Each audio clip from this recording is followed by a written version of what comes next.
পেরে আমতা আমতা করে জিজ্ঞেস করলাম, আপনি কি আমাকে ইসে নিয়ে যাচ্ছেন?"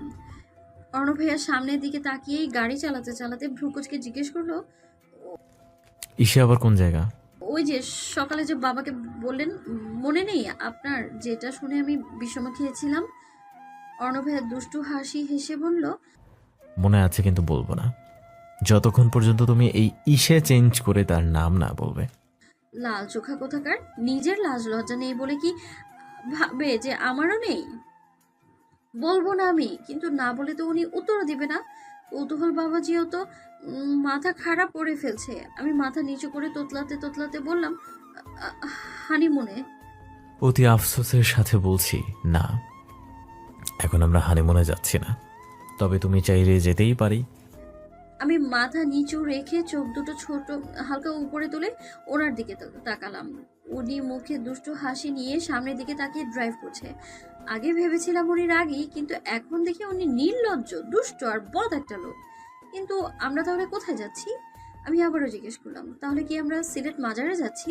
ওনার সোজা সাপটা উত্তর, না। হানিমুনেও যাচ্ছি না, আবার মাজারেও যাচ্ছি না, তাহলে যাচ্ছিটা কোথায়? সিলেটে কোনো রিসোর্টে? কথা মাথায় আসতেই অর্ণব ভাইয়া পুনরায় জিজ্ঞেস করলাম, আমরা কি সিলেটে কোনো রিসোর্টে ঘুরতে যাচ্ছি? হুম। যা জিজ্ঞেস করি তাই না। আমি এবার বিরক্ত হয়ে জিজ্ঞেস করলাম, আমরা সিলেটে যাচ্ছি তো?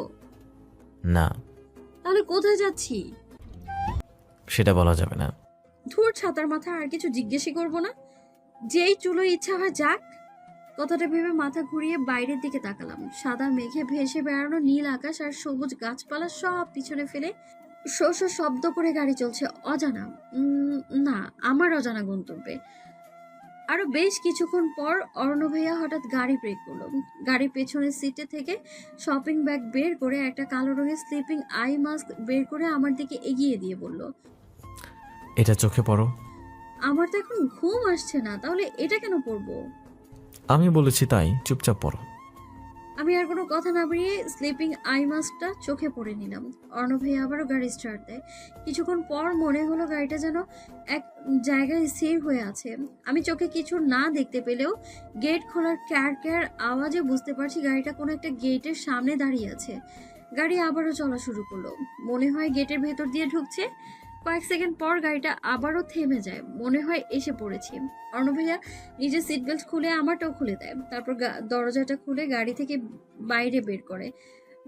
আমার পাশে দরজাটা খুলে আমাকে গাড়ি থেকে বের করলো। গাড়ি থেকে বের হতেই নাকে এসে লাগলো মন মাতানো বিভিন্ন ফুলের সুগন্ধ। আচ্ছা, অর্ণব ভাইয়া কি আমাকে কোনো ফুল চাষ করে এমন জায়গায় নিয়ে এসছে? অর্ণব ভাই আমার চোখের স্লিপিং আই মাস্কটা খুলে দিল।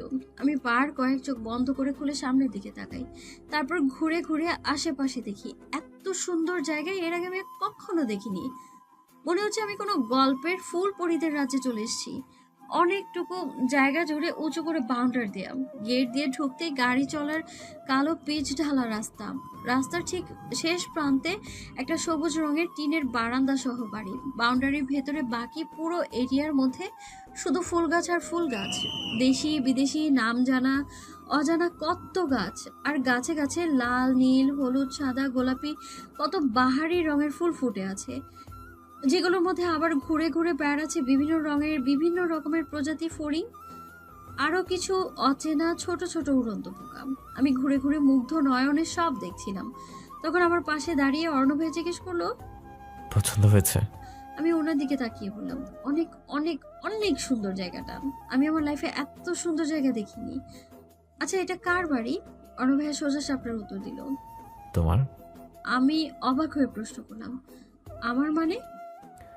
নবীন বরণের দিন তোমার ফুলের জন্য কান্নাকাটি দেখেই বুঝেছিলাম তোমার ফুল অনেক বেশি পছন্দ, তাই তখনই একটা ফুলের বাড়ি বানানোর প্ল্যান করি। 6 মাস আগে সেই প্ল্যান অনুযায়ী জায়গাটা কিনে কাজ শুরু করি। বাড়ি আর বাউন্ডারির কাজ 2 মাসে শেষ হয়ে যায়, বাগানের কাজ শেষ হতে লাগে 3 মাস।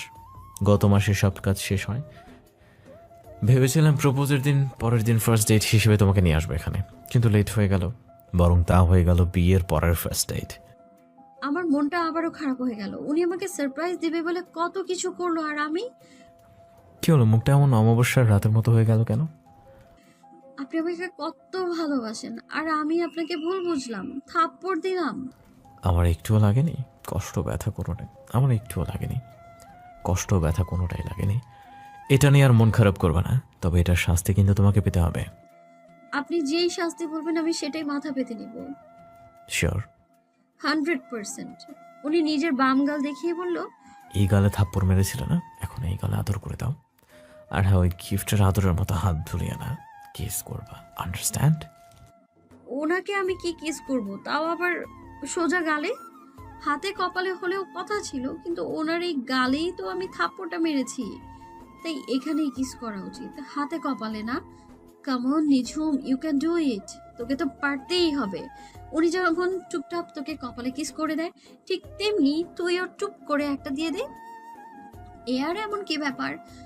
আমার নিজেকে নিজে সাহস জোগানোর মাঝে উনি নিজের বাম গালটা আমার দিকে এগিয়ে দিয়ে বলল, নাও দাও। আমি ওনাকে কিস করব কি? ওনার ক্লিন শেভ করা ফর্সা মেধিন গালটা নিজের এত কাছে দেখে নড়াচড়া করার শক্তিটাই যেন হারিয়ে ফেলেছি। কি হলো, দিচ্ছ না যে? আমি মাথা নিচু করে কালো পিচ ঢালা রাস্তার দিকে তাকিয়ে ক্ষীণ কণ্ঠে বললাম, হবে না, আমি পারবো না। আচ্ছা দাঁড়াও, আমি তোমাকে শিখিয়ে দেই। কথাটা বলে আগের মতো আমার দুগালে দুই হাত রাখে, তারপর যা করলো তাতে আমার চোখ দুটো বড় বড় হয়ে গেল। আমি ভেবেছিলাম আগের মতো উনি এবার আমার কপালে কিস করবে, কিন্তু উনি এবার আমার কপালে কিস না করে সোজা আমার ঠোঁটে। উনি দুষ্টু হেসে বলল, এভাবে তাকিয়ে আছো যে, শেখনি? আরো একবার দেখাবো?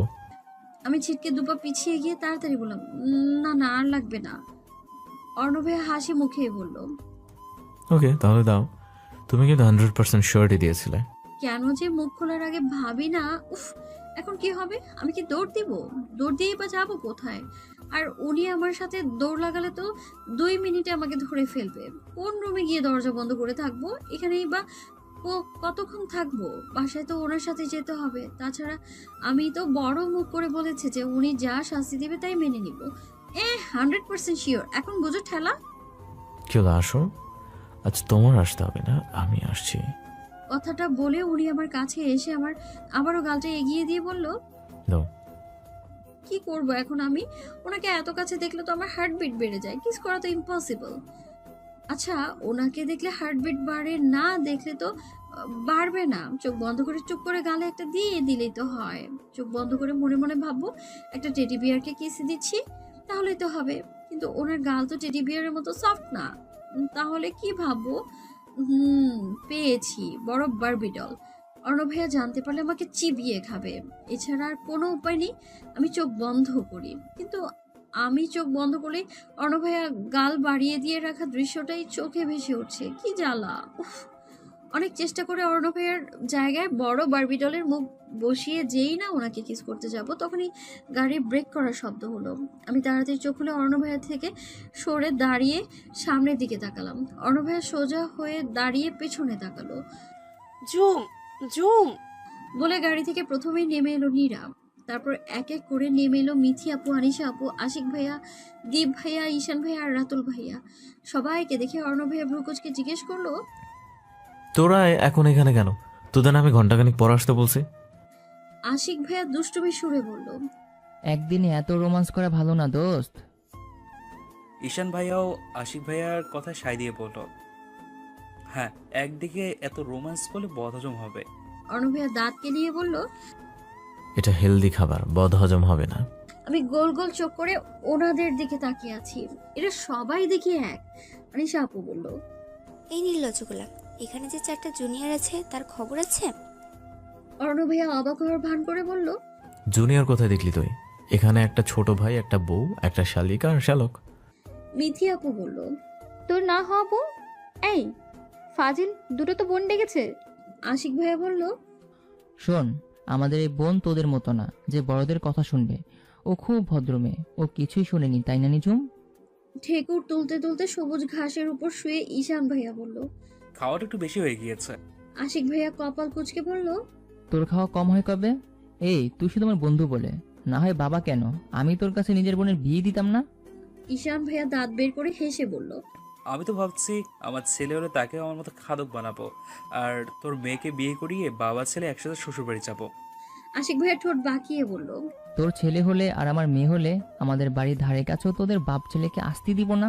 মেয়ে বিয়ে দেওয়া তো দূরের কথা। ঈশান ভাইয়া অর্ণব ভাইয়ার কাঁধে হাত রেখে বলল, প্রবলেম নেই, অরণ্যের কাছে পাঠিয়ে দেবো ট্রেনিং নিতে। কিভাবে ভিলেন শ্বশুর থেকে বউকে আনতে হয় ও খুব ভালো জানে। দীপ ভাইয়া জিজ্ঞেস করলো, হ্যাঁ ভাই, তুমি কিভাবে এত অল্প সময়ের মধ্যে শিপনের সম্পর্কে খোঁজ নিলে, আবার প্ল্যান করে নিজেকে বিয়ে করলে? অর্ণব ভাইয়া উত্তর দিল, অল্প সময়ের মধ্যে না, নিঝুমকে আমি প্রথম দেখি ওর অ্যাডমিশন টেস্টের দিন। 3 তলার বারান্দা থেকে দাঁড়িয়ে ফোনে কথা বলছিলাম, তখনই চোখ পড়ে সাদা চুড়িদার পরে র্যাপিটার মতো লাফাতে লাফাতে ইউনিভার্সিটির ভেতরে আসতে থাকে একটা মেয়ের উপর। আমার মনে পড়ে যায় সেদিনের কথা। সেদিন আমি 5 কি 7 মিনিট লেট করেছিলাম।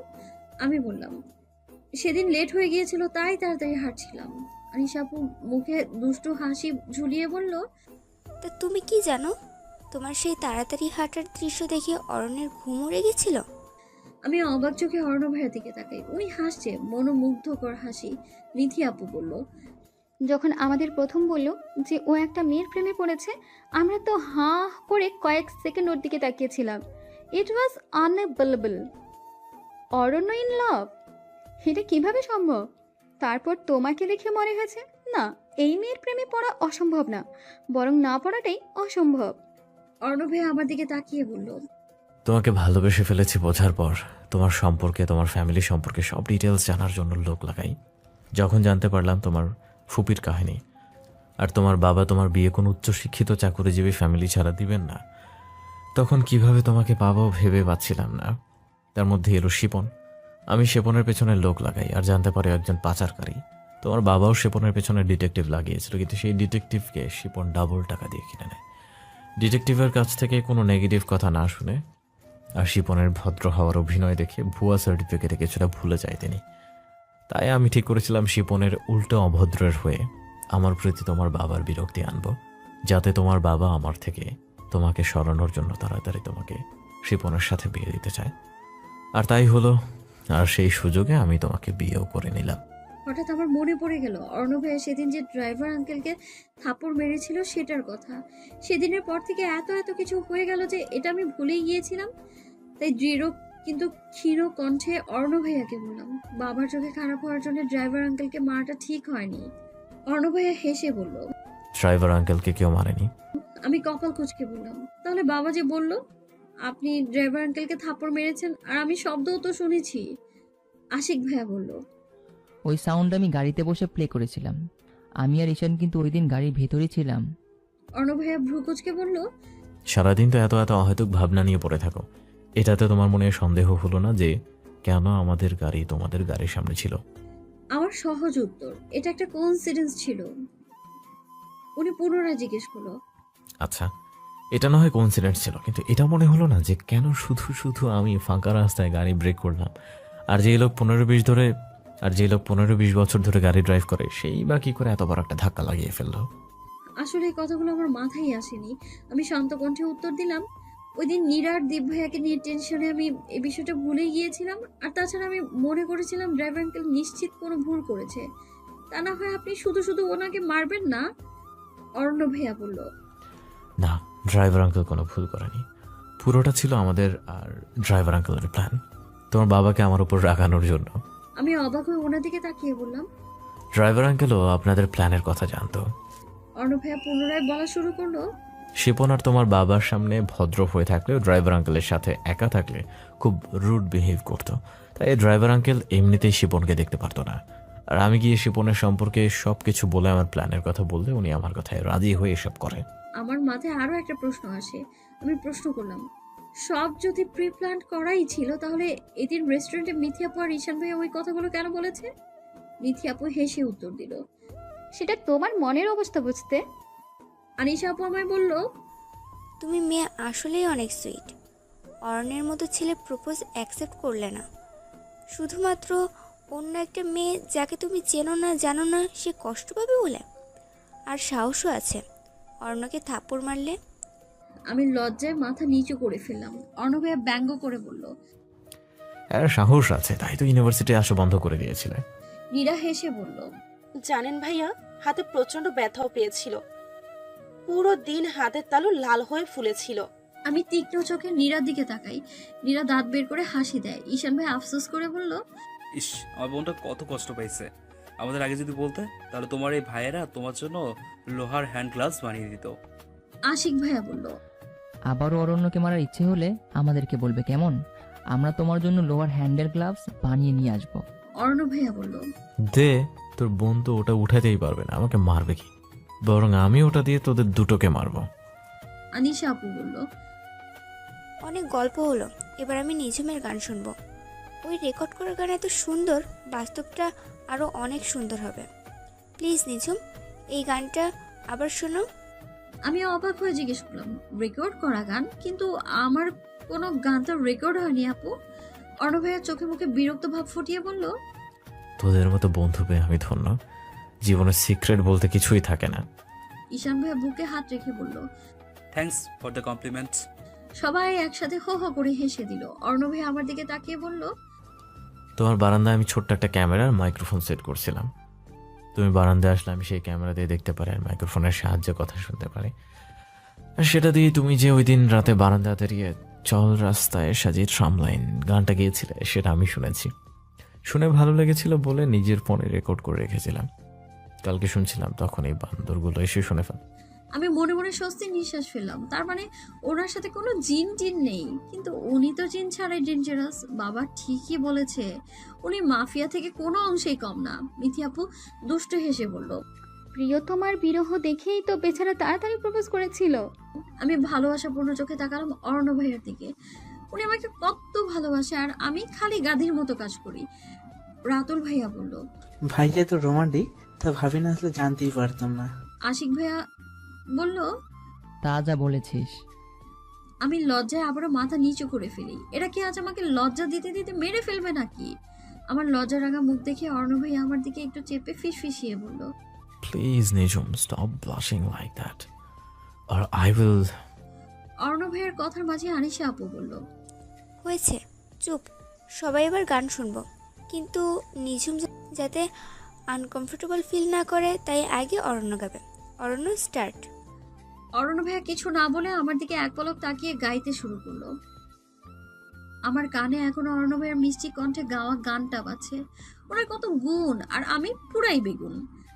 আবার সেই প্রশ্ন মাথা চাড়া দিয়ে উঠলো, অর্ণব ভাই আমাকে কেন এত ভালোবাসে? আমি অর্ণব ভাইয়ার দিকে ঘুরে মাথা নিচু করে শান্ত কণ্ঠে বললাম, একটা কথা জিজ্ঞেস করার ছিল। কি কথা বল? আপনি আমাকে কেন এত ভালোবাসেন?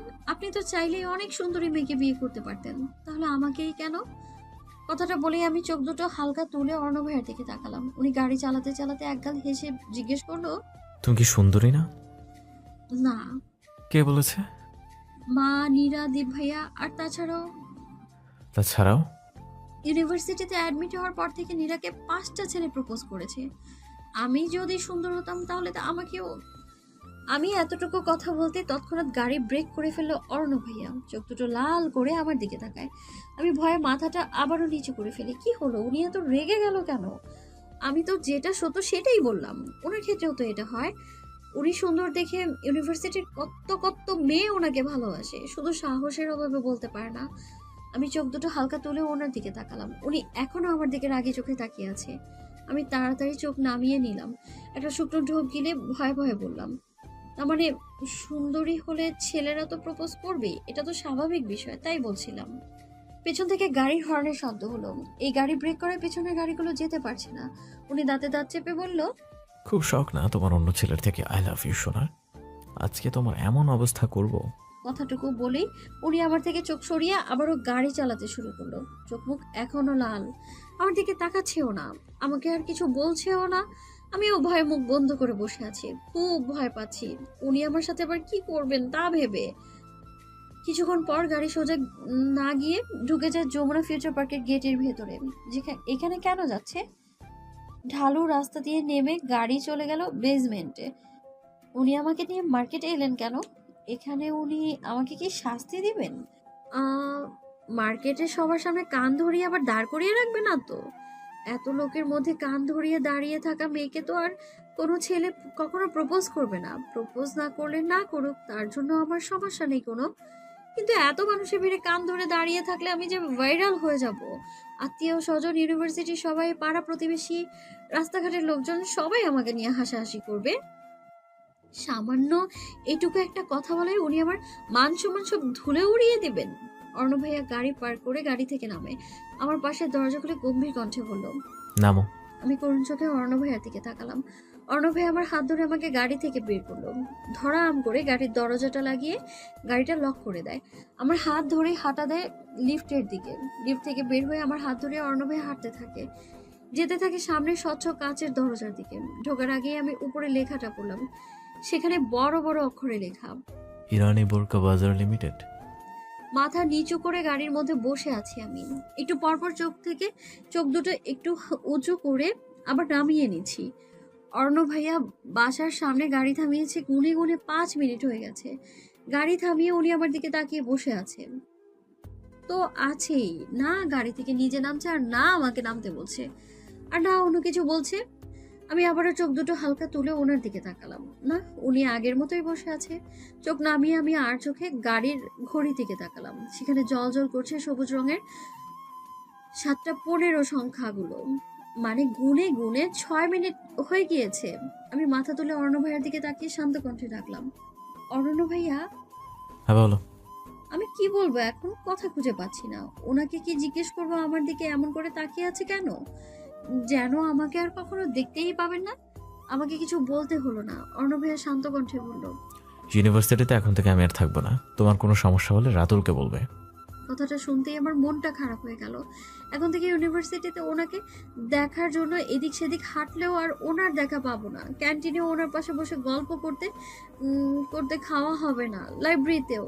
আচ্ছা, ইউনিভার্সিটিতে যাবেন না তাহলে আমাকে কি আর পড়াবেন না? প্রশ্নটা মাথায় আসতেই আমি ওনার দিকে তাকিয়ে জিজ্ঞেস করলাম, আপনি এখন থেকে আমাকে পড়াবেন না? না, সামনের সপ্তাহ থেকে তোমাকে আনিশা আর মিথি পড়াবে। ও। আমি মাথাটা নিচু করে ফেললাম। মনটা খারাপ হয়ে গেল আমার।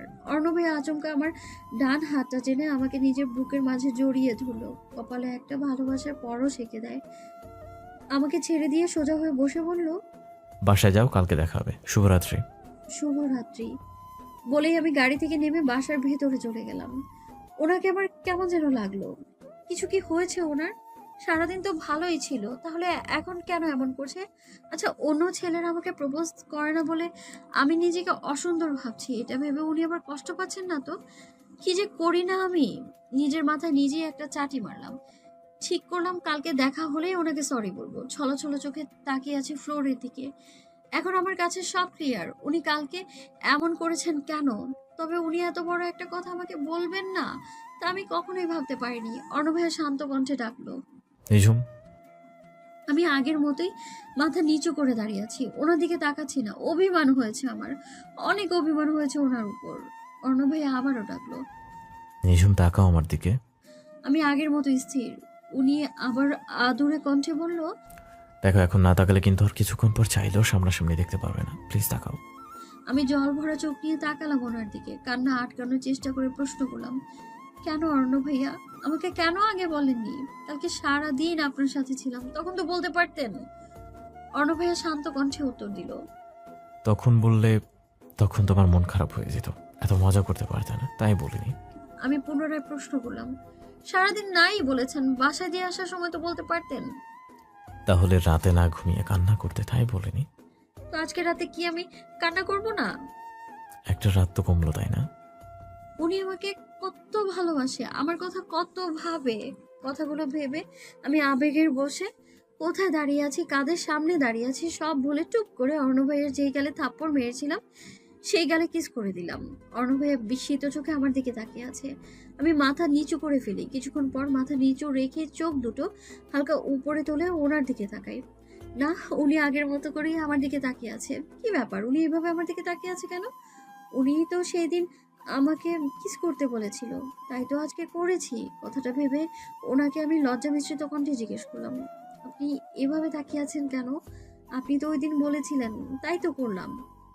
উনি একগাল হেসে মুখটা আমার কানের কাছে নিয়ে ফিসফিসিয়ে বলল, বলেছিলাম, কিন্তু ভাবিনি যে তুমি এভাবে পাবলিক প্লেসে কিস করবে। যে মেয়ে আমি তার বাবা মা ভাইয়ের সামনে তাকে ফোরহেডে কিস করে চলে লজ্জায় মরে যায়, সেই মেয়ে আমাকে ফুল ফ্যামিলির সামনে কিস করে দিল। এতক্ষণে আমার খেয়াল হলো আমি কোথায় আছি, কাদের সামনে আছি। আসলে আজকে সকালে মা ডেকে ঘুম থেকে উঠিয়ে বলে তাড়াতাড়ি রেডি হয়ে নিতে। কোথায় যাব তাও বলে না। ব্যস্ততার সাথে আমাকে দিয়ে মা বাবা চলে আসে হযরত শাহজালাল আন্তর্জাতিক বিমানবন্দরে। এখানে এসে দেখি অর্ণব ভাইয়া, তার বাবা মা ঈশান ভাইয়া, আর তার বাবা মা আশিক ভাইয়া, তার বাবা মা মিথি আপু, তার বাবা মা আনিশা আপু, দীপ ভাইয়া, নীরা, রাতুল ভাইয়া, আরো একজোড়া অচেনা দম্পতি দাঁড়িয়ে আছে। তারপর জানতে পারলাম যে আজকে অর্ণব ভাইয়া, ঈশান ভাইয়া আর আশিক ভাই ইউএস চলে যাচ্ছে 1 বছরের জন্য। আর এই বিষয়টা আমি ছাড়া বাকি সবাই আগে থেকে জানতো, তাই আমি অভিমান করেছিলাম। আর আবেগী হয়ে কিছুক্ষণ আগে এতগুলো মানুষের সামনে ওনাকে চুমু করে খেলাম। আমি আর চোখে সবার দিকে তাকাই, সবাই বিস্মিত চোখে আমাদের দিকে তাকিয়ে আছে। ছি, কি লজ্জা, কি লজ্জা! মাটির সাথে মিশে যেতে ইচ্ছে করছে আমার। অর্ণব ভাইয়া দুষ্ট হেসে ফিসফিসিয়ে বলল। এখন লজ্জা পেয়ে কোনো লাভ নেই বউ, যা করার তো করেই ফেলেছো। আশিক ভাইয়া কেসে বলল। অরণ্য, সময় হয়ে গেছে। অর্ণব ভাইয়া প্রথমে তার মায়ের কাছ থেকে বিদায় নেয়, তারপর সবার কাছ থেকে বিদায় নিয়ে আমার কাছে এসে বলল। খাওয়া বা পড়াশোনা নিয়ে কোনো কমপ্লেন যেন আমার কানে না আসে।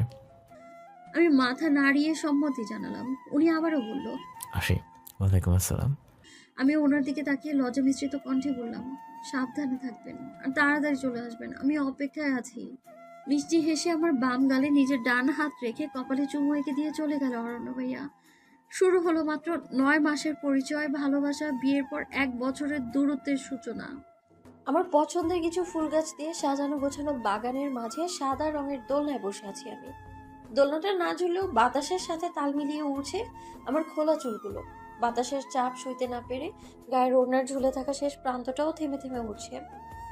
অন্যদিন হলে আমি এতক্ষণে আশেপাশের কিছু একটা নিয়ে ভাবনায় বসে যেতাম, কিন্তু আজ এসব কিছু নিয়ে ভাবছি না। আজ আমার ভাবনা হচ্ছে অর্ণব ভাইয়াকে নিয়ে। শুধু আজ না, উনি যাওয়ার পর থেকে আমার সব ভাবনা চিন্তা যেন ওনাতেই আটকে গিয়েছে। এখন কটা বাজে? উনি ঢাকা ছেড়েছে কিছুক্ষণ হয়েছে, ঠিকঠাক পৌঁছেছে কিনা এসব নিয়ে এখন আমার চিন্তা। হাতে থাকা ফোনটার দিকে তাকিয়ে সময় দেখলাম, এখন বাজে দুপুর 2:30। ঢাকা থেকে আমেরিকা যেতে সময় লাগে 21 ঘন্টা 15 মিনিটের মতো, ধরলাম 22 ঘন্টা। তাও তো উনি রওনা দিয়েছেন 28.5 ঘন্টা হয়ে গিয়েছে। উনি নিশ্চিত এতক্ষণে ওখানে পৌঁছে গিয়েছে, তাহলে এখনো কল করছেন না কেন? বাগানের দোলনায় বসে এগুলোই ভাবছিলাম আমি, তখনই হাতে থাকা ফোনটা বেজে উঠলো। স্ক্রিনে জলজল করা নামটা দেখে আমার চোখটাও জলজল করে উঠলো। কলটা রিসিভ করে চোখের সামনে ধরলাম। ফোনে স্ক্রিনে ভেসে উঠলো অর্ণব ভাইয়ের মুখমণ্ডল। আমি খুশি মুখে সালাম দিলাম। আসসালামু আলাইকুম অর্ণব ভাইয়া, আপনি ঠিকঠাক মতো পৌঁছেছেন? হ্যাঁ, আমি ঠিকঠাক মতো পৌঁছে গেছি। তুমি এখন বাগানের দোলনাতে কেন? ভালো লাগছিল না, তাই বসেছিলাম। বাসার ভেতরে চলে যাও, এত গরম আর রোদের মধ্যে বাইরে থাকলে মাথা ব্যথা করবে তো। আচ্ছা ভাইয়া, অর্ণব ভাইয়া হতাশ কণ্ঠে বলল। বিয়ে হয়ে গেল আজ 5 দিন, এখনো ভাই ডাকছো? অর্ণব ভাইয়া আমার বর, এটা আমার মনে হলেই ওনার সাথে কথা বলতে লজ্জা লাগে, খুব লজ্জা লাগে। আমি লজ্জা মিশ্রিত কণ্ঠে বললাম, অভ্যাস হয়ে গিয়েছে। তা বললে হবে না, এখন থেকে অভ্যাস ত্যাগ করো। নাও, এখন একবার অরণ্য বলে ডাকো তো। এর এমন কি কাজ, জাস্ট ভাইয়া ওয়ার্ডটা বাদ দিয়ে দিব। মনে মনে কথাটা ভেবেই বললাম, অরণ্য ভাই। অরণ্য ভাইয়া বিরক্তির কণ্ঠে বলল, আবার ভাইয়া? যতটা সহজ ভেবেছিলাম ততটাও সহজ না। ওনাকে অরণ্য বলে ডাকতে গেলে অটোমেটিক ভাইয়া ওয়ার্ডটা এমনিতেই চলে আসে, তাই ভাবলাম প্রথমে মনে মনে ডেকে প্র্যাকটিস করি, কিন্তু মনে মনে অরণ্য নামটা উচ্চারণ করতে নিঃশ্বাসটা যেন আটকে যাচ্ছে আমার। কেউ বলছো না কেন? আমি অনেক চেষ্টার পর কোনো রকমে উচ্চারণ করলাম, অরণ্য। সকালে ইউনিভার্সিটিতে ঢুকতে কেমন যেন একটা শূন্য শূন্য লাগছে। অর্ণব ভাইয়া নেই বলে ব্যাগে রাখা ফোনটা ট্রিং ট্রিং শব্দে বেজে উঠলো। আমি ব্যাগ থেকে ফোন নিয়ে স্ক্রিনে তাকিয়ে দেখি নীরা কল করেছে। কলটা রিসিভ করে ফোন কানে দিয়ে বললাম, হ্যাঁ বল।